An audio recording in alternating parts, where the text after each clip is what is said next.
le premier extrait donc du colonel Mamadi Doumbouya, extrait pris dans son adresse à la nation hier. Guinéennes, Guinéens, chers compatriotes, comme vous le savez, la situation qui prévalait en Guinée avant le 5 septembre 2021 était devenue insupportable pour l'ensemble des populations.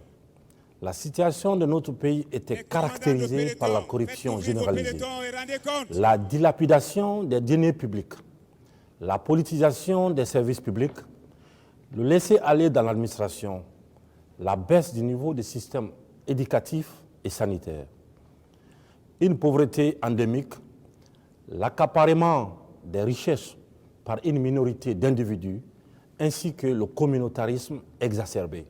Des maux qui ont fini par vider notre nation de toutes ses substances créatrices, d'où la rectification institutionnelle en cours. Voilà, c'était à l'instant colonel Mamadi Doumbouya, président du CNRD, président de la transition. Oui, on va donc essayer de tout faire pour entrer en contact avec nos déployés sur le terrain, Moussa Sefa Kamara, Nabila Kamara, Fatou Kébé, Mohamed Kourma Oumarso du côté de l'esplanade du Palais et du Peuple pour que il commence déjà à nous expliquer quelle est l'ambiance qui prévaut, la mobilisation, la ferveur, les prestations artistiques, et j'en passe, oui. Mais on a suivi quand même cet extrait Bouakar Sansobari. Oui, sur ce passage en particulier, alors on va dire que il n'y a pas nécessairement du nouveau parce que c'est un peu ce qui a été servi pratiquement depuis le 5 septembre sous divers vocables. C'est le contexte qui prévalait au moment où le coup d'État a été mené.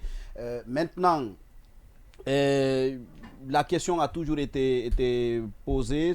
Est-ce que ce diagnostic-là qui est dépeint, qui peut d'une certaine façon refléter la réalité, est-ce que c'est vraiment ce diagnostic-là qui a fondamentalement justifié le coup d'État? Le débat a toujours été posé parce que on ne peut pas dire que c'est à la fin du mois d'août 2021 qu'on est arrivé à établir un tel constat. Ce constat pratiquement il prévalait en 2018, il prévalait en 2019, il prévalait en 2020. Donc il a prévalu dans le sillage du coup d'État. Rien n'a été fait à cette époque-là. Pourquoi le choix a été, on a fait le choix de réaliser le coup d'État juste le 5 septembre. Il doit y avoir des raisons plus rattachées au CNRD, aux membres du CNRD pour justifier tout ça. Mais voilà, en tout cas... Je pense d'ailleurs ça c'est caduque parce que ce n'est pas la première fois qu'il s'adresse à la nation. Le 2 octobre 2021, il s'est adressé à la nation. Il a donné les justifications, les motifs pourquoi le CNRD a pris le pouvoir.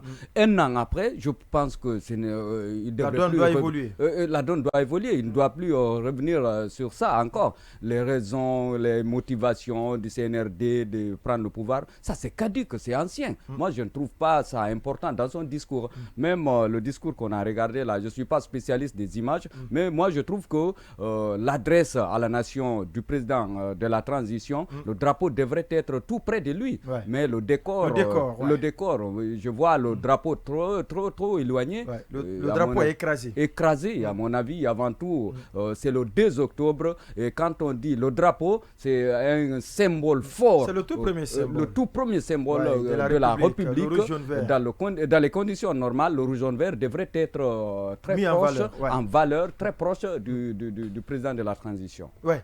Alors, on parle toujours de la célébration de l'an 64, de l'accession de la Guinée à la souveraineté nationale, le 9e État. La Guinée est donc le 9e pays sur le continent africain à accéder à l'indépendance.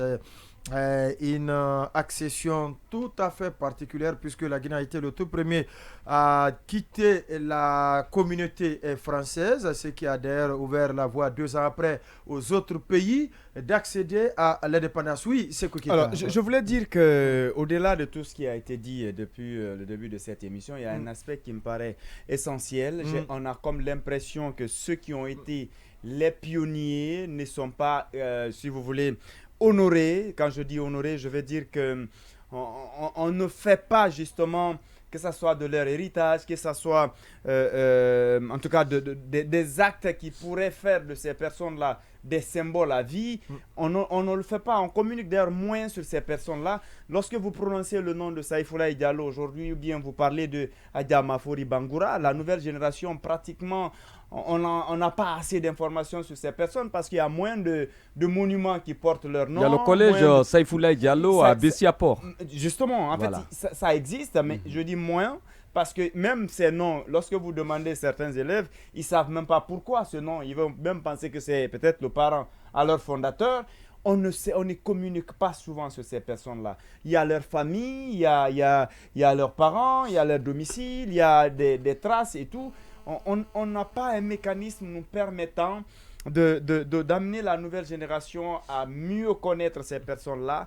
Et je pense que c'est important. C'est notre histoire. Ces personnes-là, à un moment donné, ont tout abandonné, se sont sacrifiées.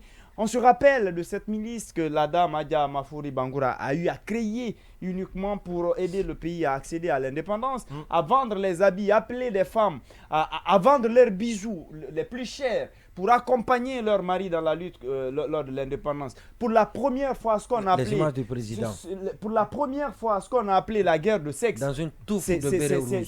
C'est venu, oui, ce qui n'est pas surprenant. Non, c'est extraordinaire. Mais bien sûr, c'est normal. D'accord, je trouve que c'est normal. Alors, quand on parle un peu de Adja Mafori Bangoura, je vais continuer mon raisonnement.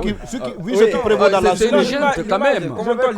Non, c'est une junte. On va commenter. Je vais continuer. Je termine juste la phrase, si vous permettez, parce que pour moi, c'est important.